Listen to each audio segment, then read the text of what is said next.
राधा राधा राधा राधा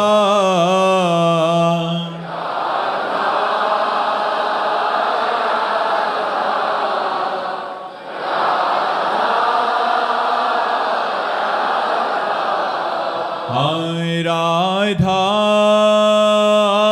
राधा राधा राधा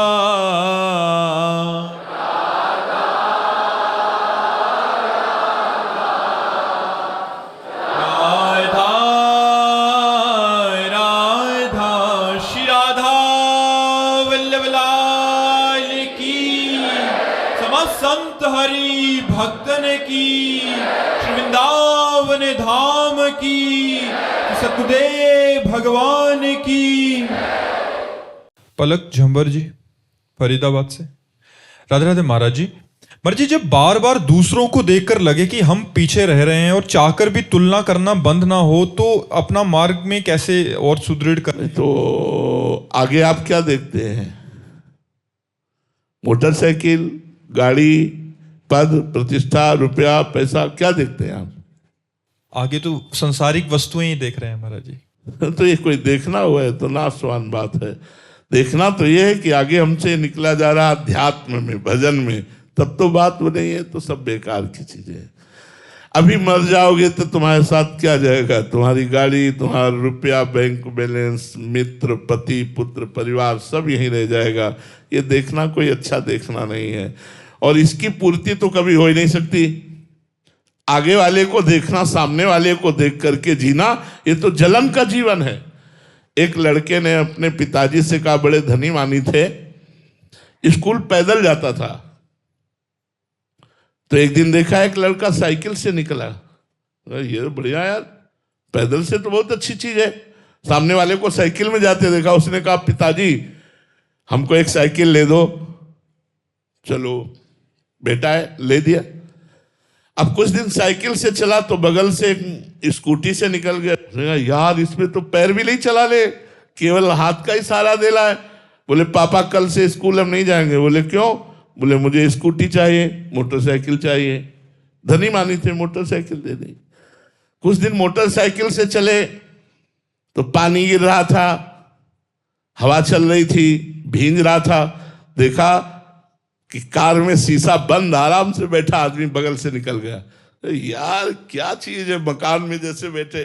घर गया, मोटरसाइकिल खड़ी कर दी। पिताजी से कहा, पिताजी जब कार खरीदोगे तो स्कूल जाएंगे। वो धनी मानी थे, उन्होंने कार खरीद दी। एक दिन बहुत जाम लगा हुआ था।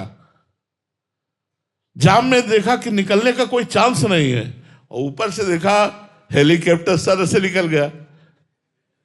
उसने कहा, यार ये तो बहुत ऊंची चीज है। गए, बोले पिताजी कार खड़ी है, कल से हम जब हेलीकॉप्टर लोगे तब स्कूल जाएंगे। तो थप्पड़ मारा, कालाम कटा के घर बैठ, तेरे लिए हेलीकॉप्टर ले। हमारी कुछ दशा ऐसी ही है। हम आगे सामने वाले को देखते जाए तो कहां तक देखते जाए, एक से एक बढ़कर मिलता जाएगा और मुझे कभी शांति नहीं होगी। इसलिए जब आवे संतोष धन, सब धन धूरि समान। संतोष धारण करो और नाम जप करो।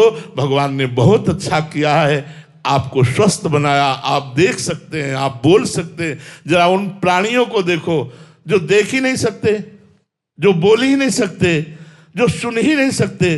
भगवान ने आपको तो सुनने योग्य बनाया, देखने योग्य बनाया, बोलने। कभी उनको धन्यवाद दीजिए हर कि भगवान आप बड़े कृपालु, हम पर बड़ी कृपा है। आपको भोजन मिलता है। कितने ऐसे लोग हैं पेट भरने के लिए परेशान है, आप चैन से सोते हो। देखो कितने लोग हैं फुटपाथ में, मच्छर में ऐसे ही पड़े सो रहे हैं। आपके ऊपर कितनी कृपा। आप थोड़ा नीचे देखिए, ऊपर देखेंगे तो आसमान है, बहुत गहराई है। आप भागते जाइए, कभी पार नहीं पाओगे। अपने से आगे देखना शुरू करोगे तो कभी संतोष नहीं धारण कर पाओगे। अपने से पीछे देखो तो संतोष आ जाएगा कि भगवान ने हम पर इतनी कृपा तो की है ना कि शाम तक रोटी मिल जाती है। कितने ऐसे लोग हैं जिनको रोटी पाने के लिए कितना प्रयास करना पड़ता है। मर्जी संसार में तो मर्जी कहते हैं कि बड़ा लक्ष्य बनाना पड़ता है, तो फिर बड़ों को देखो। हाँ, तो सबसे बड़ा लक्ष्य बनाओ, भगवान को पकड़ो। हम भी तो कहते हैं सबसे बड़ा लक्ष्य बनाओ, भगवान को पकड़ो। भगवान तुम्हें लोक परलोक की सारी सुख सुविधा दे देंगे, और जब भगवान देंगे तो फिर बहुत बड़ी बात होती है। भगवान की तरफ से जब जीव को पुरस्कार मिलता है तो बड़ा मंगलमय होता है।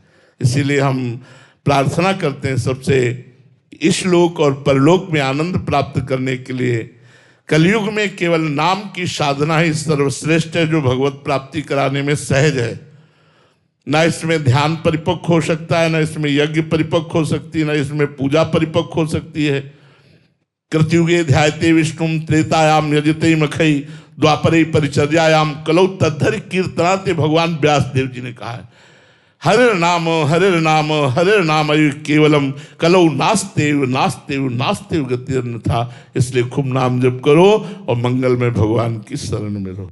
शशांक पांडे जी प्रयागराज से। राधे राधे महाराज जी। महाराज जी, निर्मल मन जन सो मोहि पावा, मोहि कपट छल छिद्र न भावा। महाराज जी, हम कैसे जाने कि हमारा मन इतना निर्मल हो गया है कि प्रभु के चरणारविंद में रति होने लगी है और भगवान के आश्रित हो रहा है? जब पेट भरता है तो किसी दूसरे को साक्षी बनाने की जरूरत नहीं होती कि भैया तुम पास में बैठो, जब हमारा पेट भरे तो हमें बता देना कि हम छक गए हैं। खुद अनुभव होने लगता है। जब हमारा निर्मल मन होता है तो अन्य मलिन चाहें मिटने लगती हैं, भगवान का स्मरण सतत इकतार होने लगता है। तदर्पिता अखिलाचारिता तद स्मरणेन परम व्याकुलतेति। समस्त आचरण भगवान को समर्पित, और जरा सा भी भगवत विस्मरण होने पर मन व्याकुल हो जाता है, व्यथित हो जाता है, तो समझे कि हमारा मन पवित्र हो रहा है।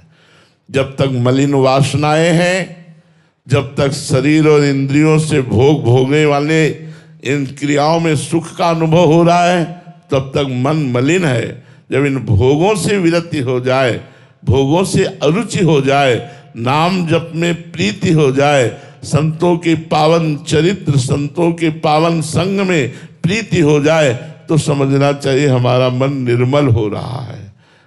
और वो स्वयं को अनुभव में आता है कि अब मन निर्मल हो रहा है, अब हमारी कामनाएं शांत हो रही, अब हमारा भजन निरंतर चल रहा है, अब हमें भगवान और भगवान के भक्त प्यारे लगने लगे। ये स्वयं में अनुभव होने लगता है। भावना जी अंबाला से। राधे राधे महाराज जी। महाराज जी, एक बार एक एकांतिक वार्तालाप में आपने बोला था कि अगर आप अपने शिष्यों को समाज में भेजते हैं तो वो उनको आग में झोंकने के समान होगा, परंतु महाराज जी हम जैसे अधम जीव तो आग में ही रह रहे हैं, तो महाराज जी ऐसे नहीं, आग में फिर आपको बताया कि बुखार एक ही तरह का नहीं होता है, मलेरिया डेंगू कई तरह का, लेकिन लिखा जाएगा बुखार ही, तो उसके टेबलेट भी अलग अलग होते हैं। हम उन शिष्यों को कहते हैं जिनको वैराग्य मार्ग में चलाया है, जिनको आजीवन ब्रह्मचर्य की शिक्षा, आजीवन परिग्रह रहित रहना, निरंतर भगवत चिंतन परायण रहना, किसी से किसी भी तरह का संग न होना, हम इनको किसी भी स्वार्थ की पूर्ति के लिए संसार में नहीं भेज सकते। नहीं, तुम एकांत कुंज का सेवन करो, या जो हमारे साधु समागम में नाम वाणी कीर्तन पाठ हो रहा उसमें बैठो, बस अपने कमरे में एकांत रहो, क्योंकि तुम्हारा जीवन एक अलग जीवन है, समाज का मंगल करने वाला जीवन है। अब गृहस्थ लाखों लोग जुड़े हुए हैं, उनके लिए अलग मार्ग है। ऐसा नहीं कि उनको इसी पद्धति से चलना पड़ेगा, उनके लिए पद्धति अलग है, इनके लिए पद्धति अलग है। तो आप जहाँ रह रही हैं, क्या वहाँ नाम जप नहीं कर सकती, वाणी पाठ नहीं कर सकती, ठाकुर सेवा नहीं कर सकती, अपने गुरुजनों की सेवा नहीं कर सकती? अगर कर सकती हैं तो जो इनको एकांत में प्राप्त होगा वो तुम्हें घर में प्राप्त होगा, परेशानी क्या है? एक हम महाभारत का दृष्टांत सुनाते हैं। एक कश्यप नाम के ऋषि एक वृक्ष के नीचे तपस्या कर रहे थे,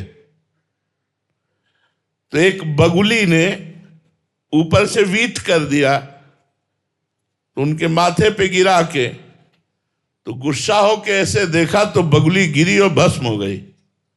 भगवान व्यास देव जी ने लिखा महाभारत में। उनको लगा मेरे में बड़ा पावर आ गया। वो एक घर में गए, और कहा भिक्षाम दे। तो एक नौवधू निकली, प्रणाम किया और कहा महाराज कुछ क्षण रुको, मैं तुरंत भिक्षा लेके आती हूं। वो भिक्षा के लिए घर में गई तो दूसरे दरवाजे से उसका पति आ गया। घर में किसी किसी में 2 दरवाजे होते हैं। उसने तुरंत पति का आदर किया, उनको ले जाकर आसन पर बैठाला, उनसे मृदु वचन बोले, जल पिलाया।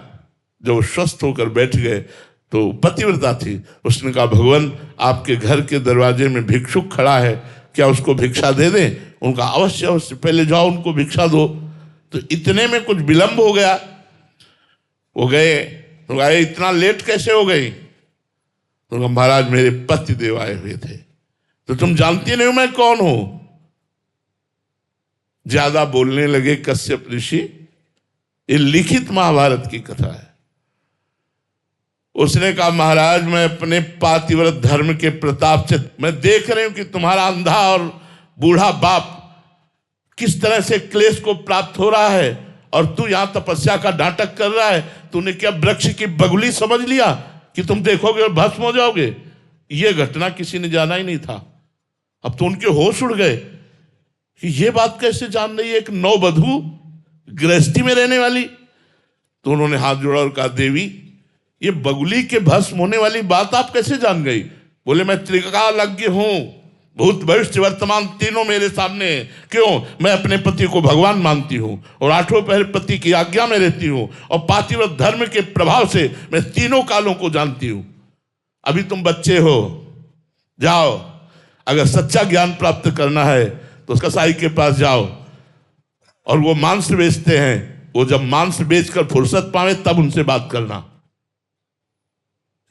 इनके तो होश उड़ गए कि एक घर गृहस्थी में भोग भोगने वाली स्त्री पूरा पर्चा खोल दिया। वहां गए तो देखा वो कोई 1 किलो कोई 2 किलो मांगता था तो मांस बेच रहा था। घृणा हुई कि अपवित्र मांस बेचने वाला क्या हमें उपदेश देगा। चले उनका सुनो कश्यप जी, आपको अमुक गांव की बहू ने भेजा है ना। पहले फोन नहीं थे, उनके और होश उड़ गए कि मेरा नाम और मुझे भेजा। अब वो खड़े रहे, वो मांस बेच चुके, तब आए, प्रणाम किया, कहा आओ हमारे घर पधारो। घर ले गए तो सिंहासन पर माता पिता बैठे हुए थे, उनको जाके साष्टांग दंडवत किया और कश्यप जी से कहा आपको आश्चर्य हो रहा होगा कि मैं मलिन आचरण करने वाला हूं, मैं हिंसा नहीं करता, मैं कसाई कुल में जन्म हुआ है तो हमारा काम है मांस बेचना। मैं अपने धर्म के अनुसार मांस बेचता हूं और उससे जो धन आता है अपने माता पिता को भगवान मान करके सेवा करता हूं और नाम जप करता हूं। उसी के प्रभाव से तीनों कालों का हमें ज्ञान प्राप्त हो गया है। जाओ अपने पहले बूढ़े माता पिता की सेवा करो और खूब उनको प्रसन्न करके जब उनका शरीर पूरा हो जाए या उनकी आज्ञा हो जाए तब भजन मार्ग में चलना चाहिए। तो आप ऐसा ना समझे कि गृहस्थ धर्म या गृह कार्य करने वाला भगवान को प्राप्त नहीं कर सकता। आप एक तपस्वी से भी बढ़कर निकल जाएंगे आगे यदि आप सही आचरण में चलते हैं। तो गलत आचरण करें तो चाहे बाबा जी हो चाहे गृहस्थ दोनों नरक जाएंगे। जरूरी थोड़ी कि भेष रख लिया तो हमारे लिए बीमा नहीं आएगा। नहीं नहीं, अगर गलत आचरण बन गए तो नरक मिलेगा। हरई शिष्य धन शोकन हरई सो गुरु गोर नरक मा परई। गुरु जी को भी नरक जाना पड़ेगा, ये सिद्धांत है। इसलिए ये कोई गृहस्थ न सोचे कि मैं गृहस्थ होकर भगवत प्राप्ति नहीं कर सकता। बहुत अच्छे से प्राप्ति कर सकते हो, वह धर्म से चलो। हमारे 2 मार्ग हैं शास्त्र के द्वारा, एक निवृत्ति मार्ग अर्थात बाबा जी और एक प्रवृत्ति मार्ग अर्थात गृहस्थ। दोनों से भगवत प्राप्ति खूब अच्छे ढंग से हो सकती है यदि हम अपने अपने धर्म के अनुसार चले तो। डॉक्टर राम मेहर सिंह जी गाजियाबाद से। राधा वल्लभ श्री हरिवंश गुरुदेव। महाराज जी करीब 2.5 वर्ष से आप में अटूट आस्था और विश्वास है। महाराज जी मेरी उम्र 71 वर्ष की है। मैंने जीवन में कभी भी शराब, अंडा, मांस, लहसुन आदि का सेवन नहीं किया। महाराज जी मेरी जिज्ञासा है कि आपने कहा था कि अगर युवावस्था में भजन नहीं किया तो बुढ़ापे में भजन नहीं होगा। तो महाराज जी मेरा भला अब कैसे हो? अभ्यास करो, अभ्यास शुरू कर दो। अभी तो इतने बूढ़े नहीं हो कि बुद्धि काम नहीं कर रही, अभी बुद्धि काम कर रही, अभी हो सकता है जबान से नाम जप करना शुरू कर दो। देखो हम इसलिए कहते हैं कि जिसने पूरे जीवन संसार का सेवन किया, कभी सत्संग नहीं किया, शास्त्र स्वाध्याय नहीं किया, नाम जप नहीं किया, वो बुढ़ापे में क्या कर सकता है भगजन? बुढ़ापे में बैठे वही चिंतन करेगा, बहू ने ऐसा कहा, लड़के ने ऐसा किया, और नाती ऐसा है, और पड़ोसी ऐसा है, वो रिश्तेदार ऐसा है, यही सब बातें बनी रहती है। तो इसलिए अभी चेतना है, अभी बुद्धि काम कर रही है, आप राधा राधा रटिए, आपका मंगल हो जाएगा।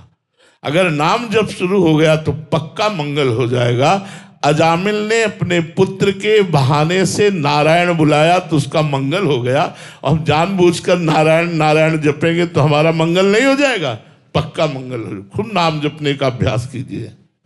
राहुल यादव जी, श्री हरिवंश महाराज जी, जैसे महापुरुषों ने कहा है कि अगर जीव की जिज्ञासा हो तो मात्र संत के इशारे से तत्व ज्ञान प्राप्त हो सकता है।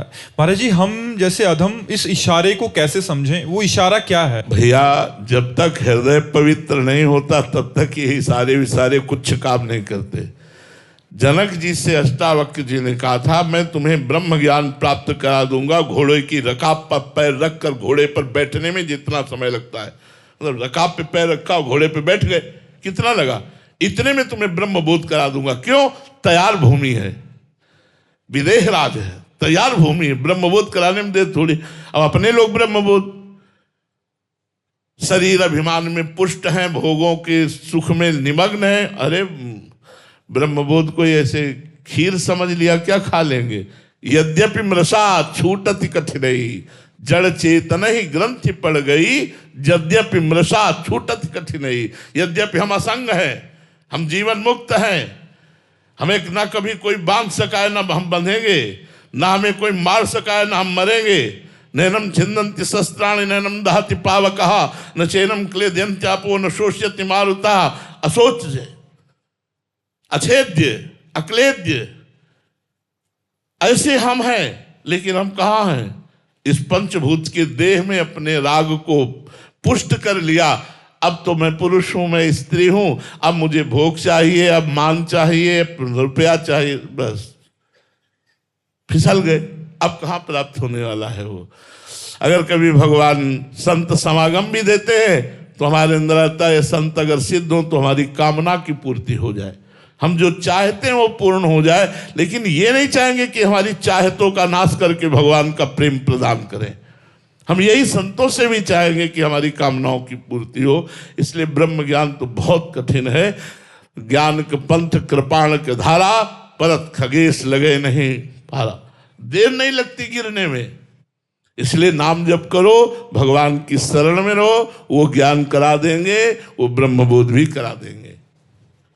आचार्य वेद प्रकाश जी वृंदावन से, श्री हरिवंश महाराज जी सादर प्रणाम। महाराज जी, ब्रजवासी जन को भागवत में ब्रज जन कहा गया है, वे अपने स्वरूप को कैसे पहचाने महाराज जी? जब तक श्री कृष्ण में अपनापन नहीं होगा तब तक अपने स्वरूप को नहीं जाना जा सकता, क्योंकि हमारे स्वरूप ही श्री कृष्ण है। बहुनाम जन्मनावंते ज्ञानवान माम प्रपद्यते, वासुदेवा सर्वमिति सा महात्मा सुदुर्लभा। जो वासुदेव श्री कृष्ण है वही सब रूपों में विराजमान है, वही हमारी आत्मा है, पर हमारा उनसे संबंध होना चाहिए। जैसे सखा का भाव, पुत्र का भाव, हमारा पति भाव, स्वामी भाव, ये भाव होना चाहिए। अगर ब्रजवासी हो तो आपके अंदर एक ठसक होनी चाहिए, श्री कृष्ण हमारे। अब वो क्या, ये आप देखो, आपके श्री कृष्ण मित्र हैं या पुत्र हैं या गुरु हैं या आपके पिता हैं या आपके पति हैं, आपके प्रीतम हैं, आपके स्वामी हैं, क्या संबंध आप रखते हैं, उसी संबंध से आपके स्वरूप का अनुभव हो जाएगा। आपको ये देखना पड़ेगा आपने श्री कृष्ण को क्या माना है, क्या माना है? भगवान मानते हैं। अभी थोड़ी कच्चाई है गुरु। दुनिया के लिए भगवान होगा, ब्रजवासियों के लिए तो यार घर की चीज है, घर का वस्तु है, घर की वस्तु है। आओ थोड़ा अपने पन में आओ, अपने स्वरूप में आओ। हाँ, श्री कृष्ण आपके घर की वस्तु है, आपके हैं। देखो, एक ब्रजगोपी ने कन्हैया को देखा, बोले लाला इधर आ। लाला आ गए, खड़ा हो जाए, यहाँ खड़ा किया, बोले खड़े रहे, और गोबर की एक टिक्की लगाई और एक झबिया गोबर फेंक के आई, फिर दूसरी टिक्की लगाई, 11 झबिया जब फेंक के आई तो पूरे मुंह में टिक्की लगी थी, फिर गिना 1 2 3 4 5 6 7 8 9 10 11, जा लाला। हमको सासू को बतानी है कि 11 झबिया हमने गोबर की फेंकी। ऐसे हैं ब्रजवासियों के ठाकुर। ताई अहीर की छोहरिया छछिया भर छाछ में नाच नचावे। तो ब्रजवासियों को तो एक ठसक होनी चाहिए, मेरा लाला, मेरा मित्र, मेरा यार, मेरा प्यार। भगवान तो बाहरी लोग कहते हैं, हमारे ब्रज में भगवान कह के जयकारा बहुत कम जगह लगता होगा, अगर लगता होगा, नहीं तो राधा वल्लभ लाल की जय, बाके बिहारी लाल की जय, राधा रमण लाल की, ये लाल की जय, लाल की जय। अगर कहता है बाके बिहारी भगवान की जय तो पक्का बाहरी है वो वो पक्का बाहरी है, वो घर का नहीं, वो ब्रजवासी नहीं। तो हमें लगता है ब्रजवासियों को अपने ठाकुर के संबंध को पहचानना चाहिए। भगवान तो है ही, पर वो सबके लिए भगवान है। अपने लिए तो लाला है, अपने तो दोस्त हैं, अपने तो जीवन धन है, अपने तो प्राण धन है जी। आशु जी करनाल से, राधे राधे महाराज जी। महाराज जी मेरा प्रश्न है कि इस जन्म में जाने अनजाने में जो पाप हो गए हैं महाराज जी, उसका कोई प्रायश्चित है? हाँ, नाम संकीर्तनम यस्य सर्व पाप प्रणाशनम। नाम संकीर्तनम, खूब नाम संकीर्तन करो भगवान का, और ये नियम ले लो, अब लो नसानी अब ना नशई हो। आज तक पाप किया, अब पाप नहीं करूंगा, और नाम जप करने लगो, नाम कीर्तन करो, सारे पाप नष्ट हो जाएंगे। नाम संकीर्तनम यस्य सर्व पाप प्रणाशनम, समस्त पापों का नाश हो जाता है, चाहे वो वर्तमान का हो, चाहे वो भूत का हो, या भविष्य में हो जाए, सब पापों का नाश हो जाता है। भगवान का नाम जप करने वाले में कोई पाप नहीं रह जाता। इसलिए नाम को पकड़ो, राधा राधा राधा, कृष्ण कृष्ण कृष्ण, नाम पकड़ो, नाम जपने से सब ठीक हो जाएगा।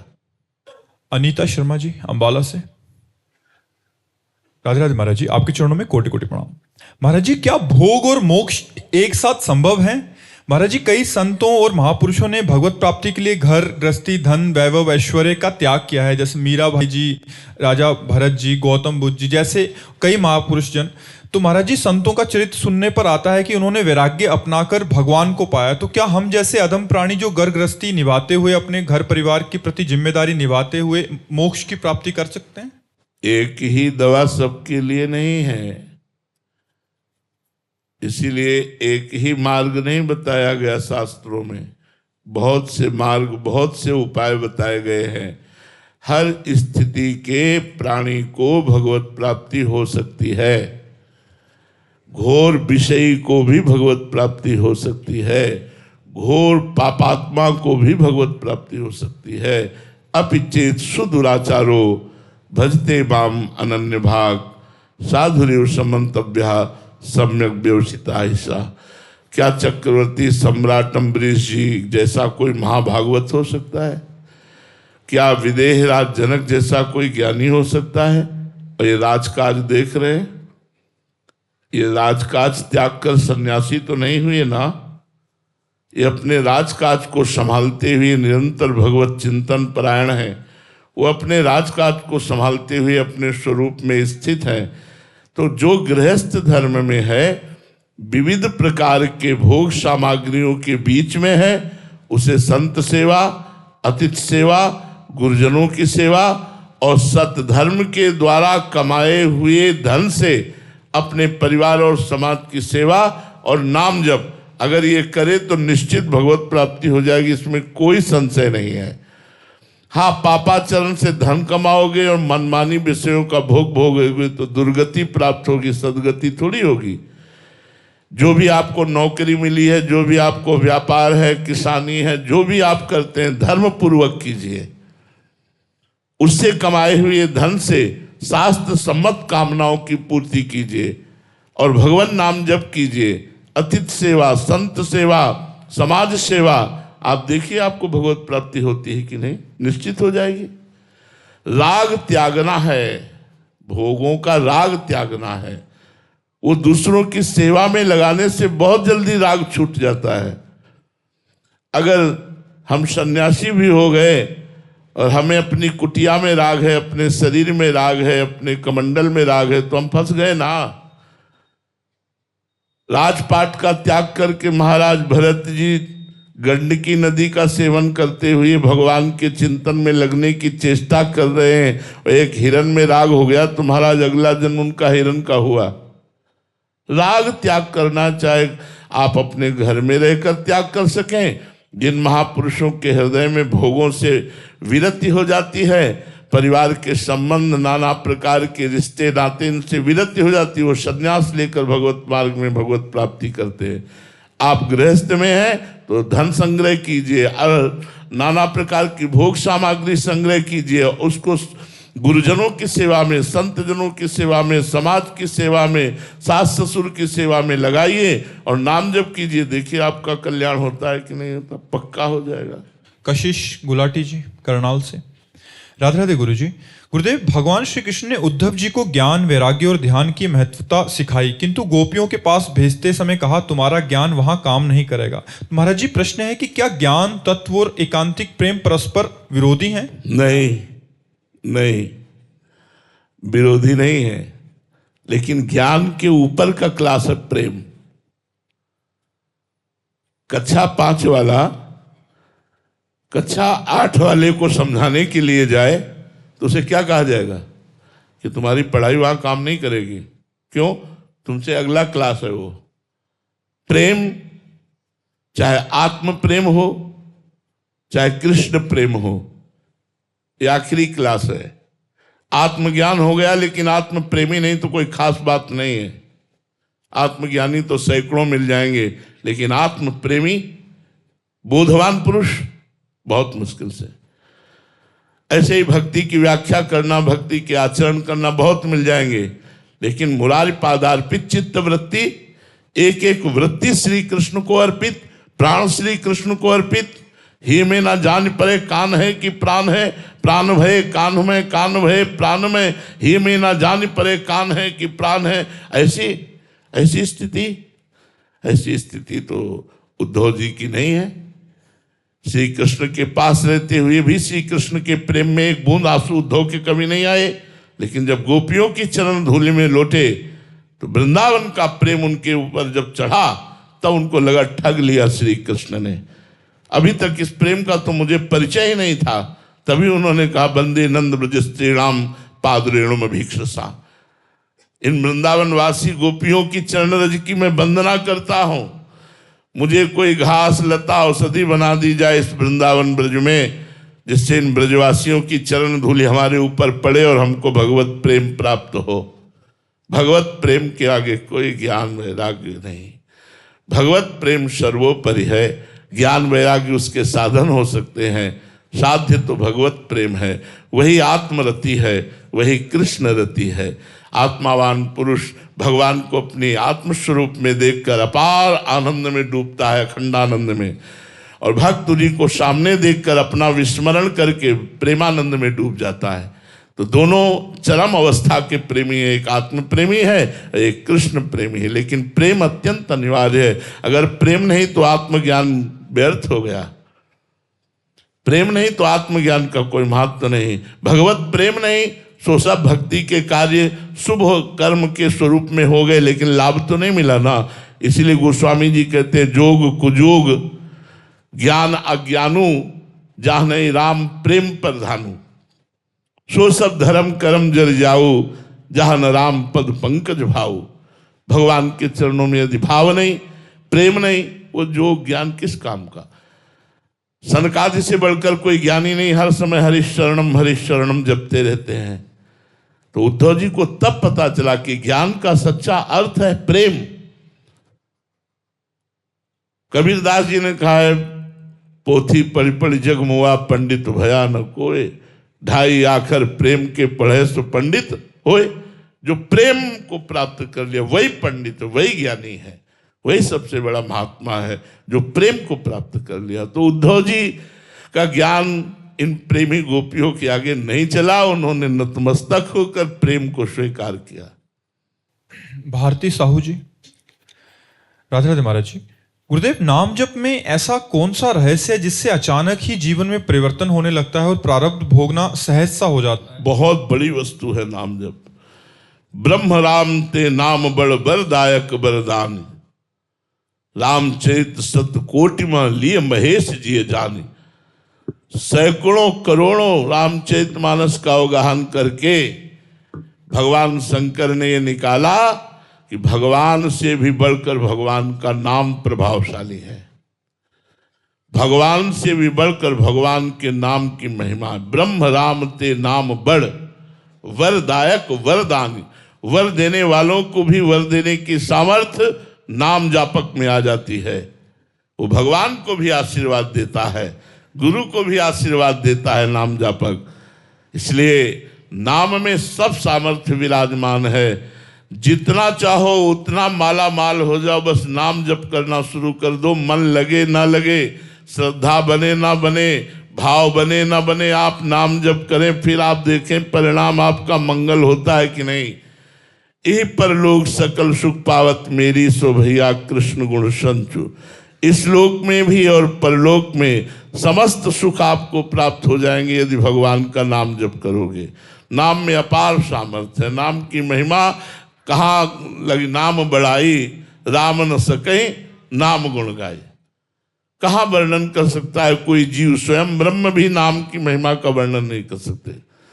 कहाँ लगी? नाम बढ़ाई राम न सके नाम गुण गाई। भगवान स्वयं अपने नाम की महिमा का पूर्ण वर्णन नहीं कर सकते। इसलिए खूब नाम जप करो, तुम्हारा मंगल होगा। श्री राधा वल्लभ लाल की। नागालैंड के गवर्नर हैं राज्यपाल।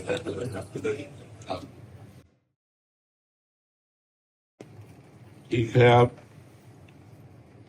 मनुष्य जीवन अल्प जीवन है। पहले लोगों की लाखों वर्ष की आयु होती थी।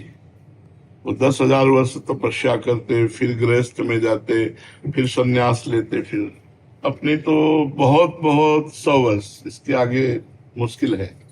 70, 80, 100 इतने में हो जाता है।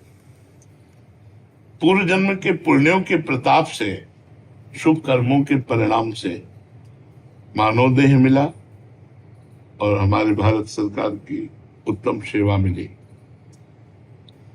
अब आगे के लिए हमारा जन्म फिर भारत में हो, फिर हम मनुष्य देह पावे और समाज की सेवा करें, भगवान का आशीष प्राप्त करें।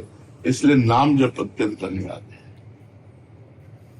चाहे जैसे कीजिए, कुछ समय नाम जप कीजिए, क्योंकि ये शरीर, ये पद, ये सुख सामग्री एक दिन ये आपके साथ नहीं होगी।